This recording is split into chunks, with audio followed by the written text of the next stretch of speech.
अगर तुम YouTube पर SIP के बारे में सिर्फ वीडियोस देखकर SIP करने का मन बना चुके हो तो तुम अपने पैसों का लॉस अपने हाथों से करने जा रहे हो। आज तुम YouTube पर सर्च करो हाउ टू स्टार्ट SIP, तुम्हें हजारों वीडियोस मिल जाएंगी इस पर कि कैसे SIP करके अमीर बने, बेस्ट SIPs कौन सी हैं, SIP में पावर ऑफ कंपाउंडिंग का यूज करके करोड़पति कैसे बने, वगैरह वगैरह। तुम वीडियोस देखते हो और वही घिसी पिटी तुम्हें स्टोरी सुनाई जाती है कि दो दोस्त थे 25-25 साल के, जिसमें एक ने हर महीने SIP करी और दूसरा अपना बचा हुआ पैसा यूं ही उड़ाता रहा और फिर लगभग 20 साल बाद पहला तो करोड़पति बन गया और दूसरा दोस्त वहीं पर अटका रहा। बढ़िया, सुनने में तो बहुत मजा आया, बट इन कहानियों में ना बहुत सारी ऐसी कमियां होती हैं जो वीडियो बनाने वाला तुमसे बताता ही नहीं, क्योंकि ऐसी वीडियोस या तो मेनली स्पॉन्सर्ड होती हैं या उनके नीचे डिस्क्रिप्शन में एक अफिलिएट लिंक लगा हुआ होता है ताकि तुम वहां जाकर साइन अप करो और उनको एक मोटी कमीशन मिल जाए। ऐसे में अगर उन वीडियोस में तुमको SIP की डार्क साइड्स बता दी जाएंगी तो इससे उनकी कमाई कैसे होगी। आज खासकर इंडिया में SIP को ऐसे बेचा जा रहा है जैसे ये कंप्लीट फाइनेंशियल प्लान है, एक मैजिक फॉर्मूला है, बस शुरू करो और भूल जाओ, देन कुछ सालों बाद ही तुम करोड़पति बन जाओगे।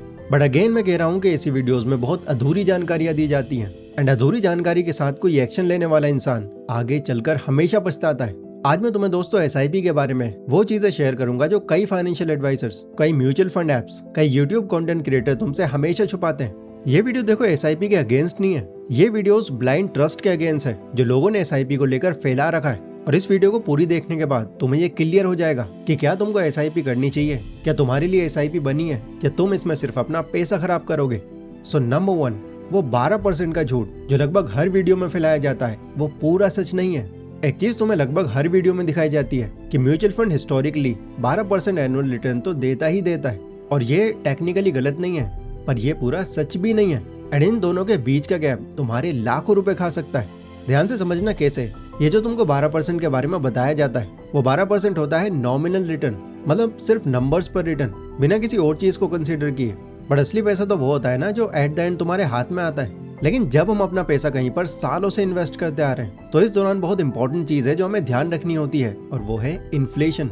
इन्फ्लेशन का मतलब सिंपल है, हर साल चीजें थोड़ी महंगी हो जाती हैं, ये सबको पता है। आज जो दूध 60 रुपए लीटर है, 10 साल बाद वो शायद 100 रुपए लीटर होगा। इंडिया में RBI के डेटा के मुताबिक एवरेज इन्फ्लेशन पिछले 20 सालों में रफली साल का 5 से 7% तक रहा है। तो अगर तुम्हारी ये SIP 12% नॉमिनल रिटर्न दे रही है और इन्फ्लेशन लेट से 6% है तो तुम्हारा असली रिटर्न तो सिर्फ 6% हुआ। बट कोई ना, 6% को भी मान लेते हैं कि ठीक है, कुछ आ ही तो रहा है। लेकिन जब मैं तुम्हें इसको सही से कैलकुलेट करके दिखाऊंगा तुम्हारी आंखें खुल जाएंगी। मान लो तुम आज 25 के हो और आज से ही तुम 5,000 रुपए महीना SIP शुरू करते हो अगले 25 सालों तक, मतलब 50 साल की उम्र तक। तो इसमें अब यहाँ तुम्हारा टोटल पैसा जो तुमने इन्वेस्ट किया वो 5,000 मल्टीप्लाई बाई 300 महीने यानी कि अप्रॉक्स 15 लाख रुपए तक हो गया। मतलब 12% नॉमिनल रिटर्न पे 25 साल बाद तुम्हारा पोर्टफोलियो होगा रफली 95 लाख से 1 करोड़ के आसपास। सुनने में 15 लाख से 1 करोड़, भाई मजा ही आ गया। लेकिन अब रियल वैल्यू कैलकुलेट करो। 6% इन्फ्लेशन के साथ आज के 1 करोड़ की परचेसिंग पावर 25 साल बाद सिर्फ 23 से 24 लाख रुपए के बराबर होगी। मतलब सोच रहे हो, तुमने 15 लाख रुपए लगाए, 25 साल तक वेट किया और अब तुम्हें रियल वैल्यू में सिर्फ 23 से 24 लाख रुपए मिले, यानी सिर्फ 8 से 9 लाख का रियल गेन 25 सालों में। अब बताओ मुझे, क्या इस अमाउंट से तुम एक करोड़पति बन जाओगे? ऑब्वियसली बिल्कुल नहीं। और ये तो सिर्फ इन्फ्लेशन की बात है, अभी तो कुछ और भी चीजें हैं जो इस नंबर को और नीचे ले जाती हैं। और ये है नंबर 2, वो इनविजिबल टैक्स जो तुमसे कोई परमिशन नहीं मांगता। सोचो अगर मैं तुम्हारे अकाउंट से हर महीने ऑटोमेटिकली कुछ पैसा काट दूं और तुम्हें कानो कान खबर भी ना लगने दूं, तो जब तुम्हें ये पता चलेगा तो तुम्हारा रिएक्शन क्या होगा? गुस्सा आएगा, बुरा लगेगा, राइट? बट SIP में भी तुम्हारे साथ हर महीने यही होगा और इस चीज को कहा जाता है एक्सपेंस रेशियो। लगभग हर म्यूचुअल फंड एक एनुअल फी चार्ज करता है अपनी सर्विसेज के लिए, लाइक फंड मैनेजर की सैलरी, ऑपरेशंस, मार्केटिंग वगैरह, और ये फी सीधा तुम्हारी रिटर्न्स में से ही कटती है। जनरली ये जो फी होती है ना वो 0.5% से लेकर 2.5% तक होती है। अब अगर तुम इस नंबर को कम समझ रहे हो, तुम सोच रहे हो कि भाई 1-2% में क्या ही फर्क पड़ता है, तो क्लियर कर दूं, बहुत फर्क पड़ता है और इसे मैं प्रूफ के साथ तुमको दिखाता हूँ।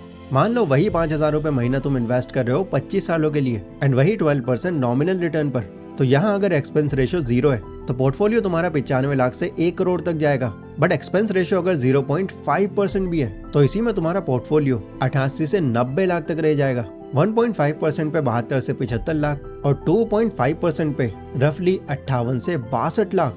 देख रहे हो, सिर्फ एक्सपेंस रेशियो बढ़ने से same investment, same time, same return में 30 से 40 लाख का फर्क तक आ सकता है। और ये पैसा कहाँ जाता है?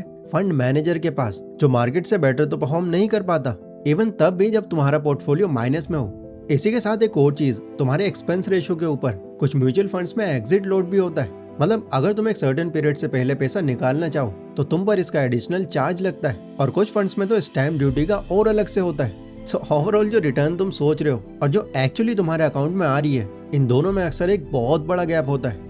नंबर 3, इमरजेंसी में तुम्हारा अपना पैसा तुम्हारा नहीं होता। सपोज करो एक लड़का है राहुल नाम का, उम्र उसकी 28 साल है, वो बेंगलोर में IT जॉब करता है। राहुल पिछले 3 सालों से SIP कर रहा है। सैलरी उसकी मंथली 40,000 है, जिसमें से 8,000 रुपए महीना वो हर महीने SIP के लिए अलग निकालता है। अभी तक उसके पास ऑलमोस्ट 3.2 लाख का पोर्टफोलियो बन चुका है। वो खुद पर प्राउड फील करता है एंड सोचता है कि भाई अब तो मैं फाइनेंशियली बहुत अच्छा कर रहा हूँ। बट फिर कहानी में आता है एक ट्विस्ट। एक दिन अचानक से उसकी कंपनी ले ऑफ अनाउंस करती है, जिसमें राहुल का भी नाम होता है। उसे 1 महीने का नोटिस पीरियड मिलता है और उससे कहा जाता है कि उसके बाद उसे कोई इनकम नहीं मिलेगी। राहुल घबराता हुआ घर आता है और रूम में जाकर अपने सारे खर्चे कैलकुलेट करता है। घर का रेंट 15,000, खाना पीना 8,000, EMI 5,000 और बाकी खर्चे मिला के रफली 35,000 रुपए महीना बैठ रहा है, और सेविंग अकाउंट में सिर्फ 18,000 है। बट एक मिनट, SIP तो है ना 3.2 लाख की, 4-5 महीने तो बहुत प्यार से निकल जाएंगे जब तक दूसरी नौकरी नहीं मिल जाती। वो ऐप खोलता है, विड्रॉ रिक्वेस्ट डालता है, और तब उसे रिमाइंड होता है कि जिस ELSS फंड में उसने इन्वेस्ट किया था उसमें 3 साल का लॉक इन पीरियड होता है, और अभी तो सिर्फ 2.5 साल हुए हैं, यानी 6 महीने और बाकी हैं। ELSS उसने इसलिए सिलेक्ट किया था क्योंकि किसी ने उसको बताया था कि इससे टैक्स काफी बच जाएगा उसका, बट अब वो इसी के चक्कर में बुरी तरह से फंस जाता है। ये कोई फाइनेंशियल इमरजेंसी नहीं है, ये एक साइकोलॉजिकल डिप्रेशन है, क्योंकि टेक्निकली तो उसे पता है कि उसके पास पैसे हैं, बट एट सेम टाइम उसे ये भी पता है कि अभी ये मेरे काम नहीं आ पाएंगे। और ये सिर्फ राहुल की कहानी नहीं है, ये उस पैटर्न की कहानी है जो इंडिया में लाखों मिडिल क्लास लोगों के साथ होता है। कोई भी फाइनेंशियल एडवाइजर, कोई भी SIP एड, कोई भी इन्वेस्ट करो वाली वीडियो ये नहीं बताती कि SIP से पहले इमरजेंसी फंड बनाना बहुत जरूरी होता है, यानी कम से कम इतना अमाउंट जो बुरे टाइम में 3 से 4 महीने का खर्चा तुम्हारा संभाल सके। फिर चाहे ये सेविंग अकाउंट में पड़ा हो या कैश हो तुम्हारे पास, बशर्ते तुम उसे इमीडिएटली काम में ला सको। क्योंकि देखो SIPs एक लॉन्ग टर्म टूल है, और long term tool short term emergencies के लिए डिजाइन नहीं होते।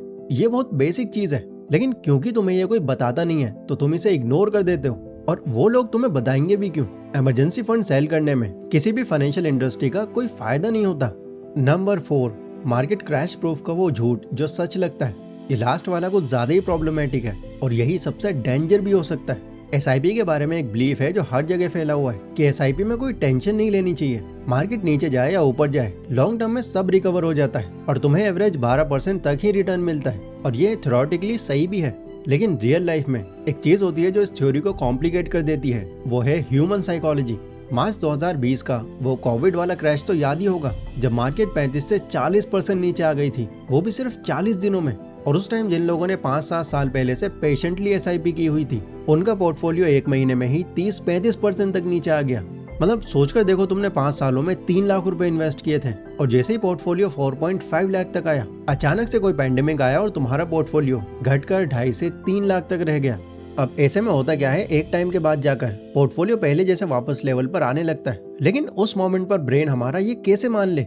ऐसे में तो हमें और डर लगने लगता है कि इससे भी और नीचे चला गया तो मेरा तो हो गया बस। और मोस्ट केसेस में एक आम इंसान उसी डर से SIP बंद करवा देता है। AMFI के डेटा के मुताबिक मार्च अप्रैल 2020 में म्यूचुअल फंड इंडस्ट्री से कई ऐसे केसेस आए जहां पर लोग SIP बंद कर रहे थे, यही सोचकर कि कहीं उनको और ज्यादा नुकसान ना हो जाए, जिससे उन लोगों को डायरेक्टली 2 नुकसान हुए। एक तो लॉस होने पर सेल कर दिया और नुकसान करवा लिया, दूसरा बाकी पैसे निकालकर उन पैसों की रिकवरी मिस कर दी। और जब ऐसे लोगों को ये मालूम पड़ा कि सेंसेक्स ने 2020 के डाउनफॉल से 2021 तक 100% ज्यादा रिटर्न दिए, तो वो बहुत ज्यादा पछताए। यही है ह्यूमन साइकोलॉजी का रिस्क, जो कोई तुम्हें बताता नहीं है। कहने को तो हर एक खुद को सब्र रखने वाला इन्वेस्टर कहता है, लेकिन जब कोई इस तरह का पैंडेमिक आता है तो अच्छों की हालत खराब हो जाती है। पेशेंस रखना बहुत मुश्किल हो जाता है, खासकर तब जब पैसा उनके लिए एक बहुत बड़ी जरूरत हो। तो अब आखिर करें क्या SIP हम कभी करें ही ना? तो ये मैंने तुम्हें स्टार्टिंग में ही बता दिया था। मैं तुम्हें SIP बंद करने को नहीं बोलूंगा, बस कुछ अब ऐसे तरीके बताऊंगा जिससे तुम स्मार्ट तरीके से SIP कर सकते हो। पहली चीज, एक्सपेंस रेशियो को 1% से कम रखो। जिस भी फंड में तुम इन्वेस्ट करो उसका एक्सपेंस रेशियो चेक करो। फंड की वेबसाइट पे जाओ या मनी कंट्रोल पे फंड का नाम सर्च करो, वहाँ एक्सपेंस रेशियो क्लियरली लिखा होता है। इंडेक्स फंड और ETF जैसे निफ्टी 50 फंड्स का एक्सपेंस रेशियो 0.1% से 0.2% तक होता है और बाकी एक्टिवली मैनेज फंड्स का 1 से 2.5% तक, यानी सेम मार्केट रिटर्न बट एक की फीस लगभग 10 गुना कम। सिर्फ ये एक डिसीजन 20-25 सालों में तुम्हारे लिए 15-20 लाख तक का फर्क बना सकता है। दूसरी चीज, इमरजेंसी फंड पहले, SIP बाद में। SIP शुरू करने से पहले 3 से 6 महीने के खर्चे का पैसा अलग रख लो और वो पैसा किसी ऐसी जगह हो जहां तुम इमीडिएटली उसको एक्सेस कर सको। अगर तुम्हारा मंथली खर्चा 25,000 है तो 75 से 1.5 लाख तक तुम्हारे पास अलग से होने ही चाहिए। अलग से पैसा बचाना हालांकि बोरिंग लगता है, बट यही बोरिंग चीज तुम्हें राहुल जैसी सिचुएशन में आने से बचा सकती है। तीसरी चीज, फंड चूज करने से पहले लॉक इन समझो। हर फंड का एक लॉक इन पीरियड होता है और एक एग्जिट लोड होता है। ये फंड डॉक्यूमेंट्स में क्लियरली लिखा होता है, बट हम तो भाई वीडियोस देख कर आते हैं, हम देखते गए चीजों को। जैसे ELSS जिसमें 3 साल का लॉक इन पीरियड होता है। इसको सिर्फ तब चूज करो जब तुम्हें एक्चुअली टैक्स बचाना हो और ये पैसा तुम 3 साल के लिए लॉक इन करना जेन्युइनली अफोर्ड कर सको। वरना जनरल SIP के लिए ओपन एंडेड इक्विटी फंड्स हैं जहां ना कोई लॉक इन होता है और एग्जिट लोड 1 साल के बाद तक भी 0 रहता है। और चौथी चीज, रिटर्न हमेशा इन्फ्लेशन से एडजस्ट करके सोचो। जब भी कोई तुम्हें रिटर्न बताए तो उसी टाइम अपने मन में 6% माइनस कर लो उसमें से, यानी 12% कहीं से सुनी 6% समझ लो उसको, 8% सुनी तो 2% समझ लो उसको। ये एक सिंपल मेंटल हैबिट है जो तुम्हें अनरियलिस्टिक एक्सपेक्टेशन से बचाती है। सो आई होप यहाँ तक मैंने आपके काफी डाउट्स क्लियर कर दिए होंगे। अगर फिर भी कोई डाउट है तो मुझे कमेंट सेक्शन में बता सकते हो। वीडियो अगर पसंद आई हो तो इसको लाइक जरूर करना एंड अगर आपको ये वीडियो पसंद आई है तो स्क्रीन पर जो वीडियो लगी है वो तो आपको डेफिनेटली पसंद आएगी, इसे भी जरूर चेकआउट करना। जय हिंद।